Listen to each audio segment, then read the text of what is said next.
Sudah 5 terdakwa kasus pembunuhan berencana terhadap Nofriansah Yosua Huta Barat ini dijatuhi vonis.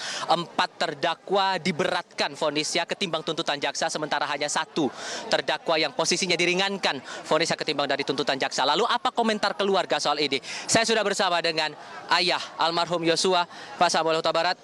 Selega apa Bapak setelah 3 hari Pak di pengadilan melihat vonis yang dilayangkan majelis hakim kepada para terdakwa ini?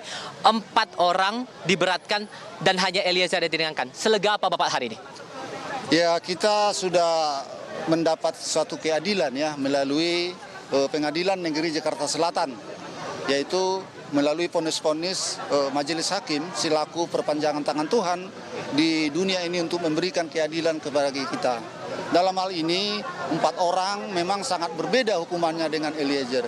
Yang 4 orang ini mulai dari Ferdy Sambo, orang ini tidak menyesali dan tidak meminta maaf secara tulus terhadap kita, termasuk terhadap Tuhan. Kepada kita aja sesama manusia tidak bisa dia minta maaf, apalagi kepada Tuhan. Nah, jadi oleh karena itu sangat pantas bagi orang itu apa hukuman yang sudah ditentukan oleh majelis hakim. Kalau untuk Putri Chandrawati dikurung 20 tahun, Kuat 15 tahun, Ricky 13 tahun, sudah terpuaskan juga Pak? Kita ya jangan berbicara soal puas, nanti seolah-olah ada unsur balas dendam. Oke. Nah, kita meminta keadilan ini bukan untuk menjadikan suatu balas dendam, kita ini menjadikan suatu efek jerak bagi pelaku-pelaku kejahatan. Jadi soal untuk Putri Chandrawati, dari awal saya sudah mengutarakan, saya tidak dari dialah pemantik permasalahan ini. Memang benar adanya, melalui keputusan hakim pun. Saya bukan orang hukum, saya bicara soal itu dari hati nurani. Ini Putri yang memulai semua ini. Dia yang membisikkan sama suaminya hal-hal yang tidak benar. Suaminya tersulut emosi. Padahal dia seorang jenderal bintang 2. Polisinya polisi, seharusnya dia sangat berpikir arif. Dia seharusnya jadi contoh di tengah-tengah masyarakat dan di tengah-tengah polisian. Malah dia mengambil suatu kesimpulan yang begitu membahayakan nyawa orang lain. Oleh karena itu dia sudah menerima konsekuensinya. Si Putri inilah yang selalu berbelit-belit di persidangan. Kita sudah sama-sama menyaksikan, biar secara langsung, biar secara media sosial. Oke. Kalau untuk Richard Eliezer, tadi awalnya tuntutan dari jaksa 12 tahun, sekarang vonis 1 tahunan untuk dijalankan. Sudah cukup adil menurut Anda? Ya, kita sudah melihat dari tuntutan-tuntutan dari jaksa penuntut umum ya. Mulai dari tuntutan jaksa penuntut umum, 3 orang mereka adalah berjamaah hukuman tuntutannya 8 tahun. Ricky Rizal 8 tahun, Kuat Ma'ruf 8 tahun, Putri 8 tahun. Sedangkan si Eliezer 12 tahun, si Ferdy Sambo seumur hidup. Jadi saya menganggap di persidangan ini memang benar-benar berjalan kuasa Tuhan menjamah hati nurani majelis hakim. Ya.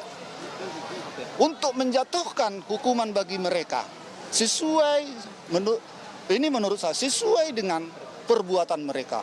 Ajaib memang. Hukuman itu 2 kali lipat, 3 kali lipat dari tuntutan jaksa penuntut. Sangat-sangat ajaib, sangat-sangat suatu keajaiban di persidangan ini. Dan saya mau menegaskan bahwa keluarga sudah memaafkan Richard Eliezer atas segala apapun yang diperbuat untuk menghilangkan nyawa Yosua di Kompleks Polri, betul? Dari awal sudah saya katakan, dari dulu dia sudah datang ke hadapan kita waktu kita saksi, bersujud di hadapan kita, minta maaf. Dan dia berjanji untuk membuka apa yang dia tahu dan apa yang dia lihat. Dan dia sudah berterus terang mengakui kesalahan dia. Memang saya ikut menembak, tapi dalam keadaan terdesak diperintah. Itulah yang diutarakan sama kita. Ada beberapa terdakwa yang memutuskan untuk banding ke pengadilan tinggi begitu. Tak tertutup kemungkinan bahwa nanti akan proses kasasi ke Mahkamah Agung. Entah akan ada perubahan nanti saat proses banding itu terjadi. Anda inginnya gimana Pak untuk para terdakwa yang mengajukan banding ini? Ya, jangankan seorang pembunuh ataupun terdakwa pembunuhan berencana ya, seorang maling ayam pun saya rasa pasti banding. Itu hak dari seorang terdakwa untuk banding, itu hak-hak dari terdakwa. Kita tidak bisa mencegat itu hak asasi itu. Kalau kita larang melanggar hak asasi manusia. Jadi dalam hal ini saya menghimbau kepada seluruh masyarakat Indonesia, termasuk terlebih kepada media. Mari kita sama-sama mengawal proses-proses hukum yang belum selesai ini. Ada lagi 3 tahapan lagi. Oke, terakhir Pak, ini proses di peradilan tingkat pertama di pengadilan negeri sudah selesai. Maka keluarga besar almarhum Yosua untuk menatap masa depan, untuk menghadapi ke depannya, akan bagaimana Pak? kita jangan melihat ke belakang dalam hidup. Kalau kita melihat ke belakang dalam hidup, kita nanti jadi jalan tempat jalan menjalani hidup ini. Jadi masa depanlah yang kita lihat ke depan. Yang berlalu, biarlah berlalu. Jangan kita selalu melihat. Jadi dalam Alkitab ada dibilang, istri si Lot, lantaran dia melihat ke belakang, ada suatu musibah yang akan datang bagi mereka dari perkampungannya.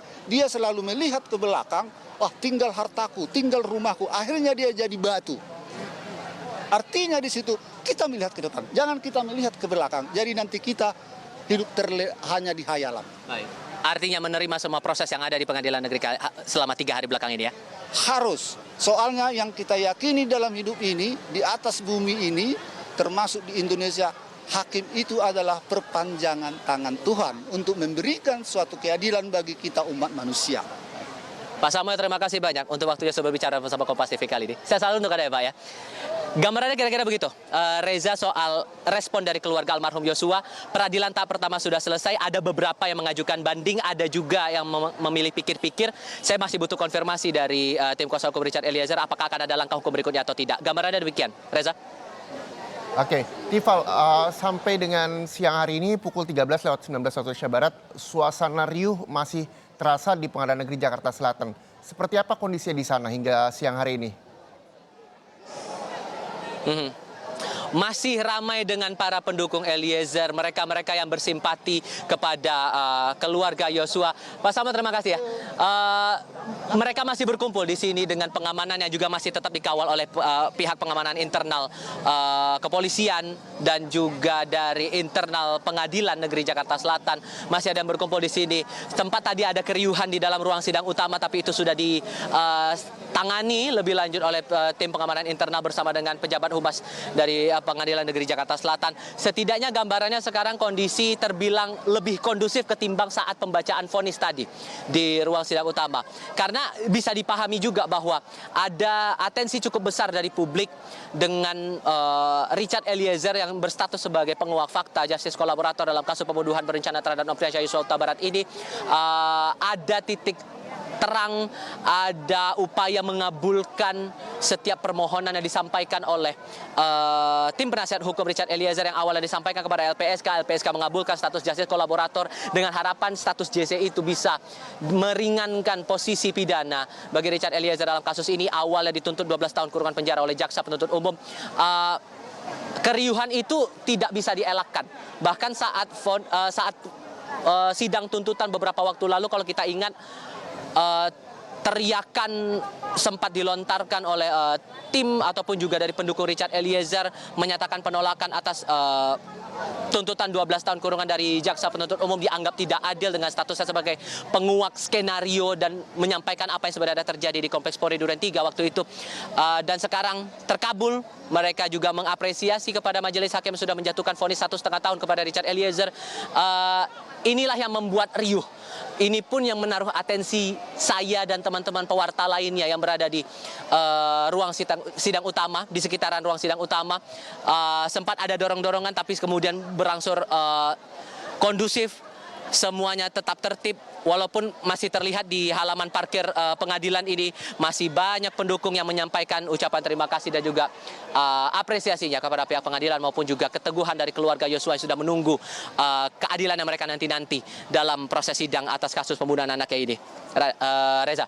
Baik, terima kasih Tifal Solesen melaporkan langsung dari Pengadilan Negeri Jakarta Selatan.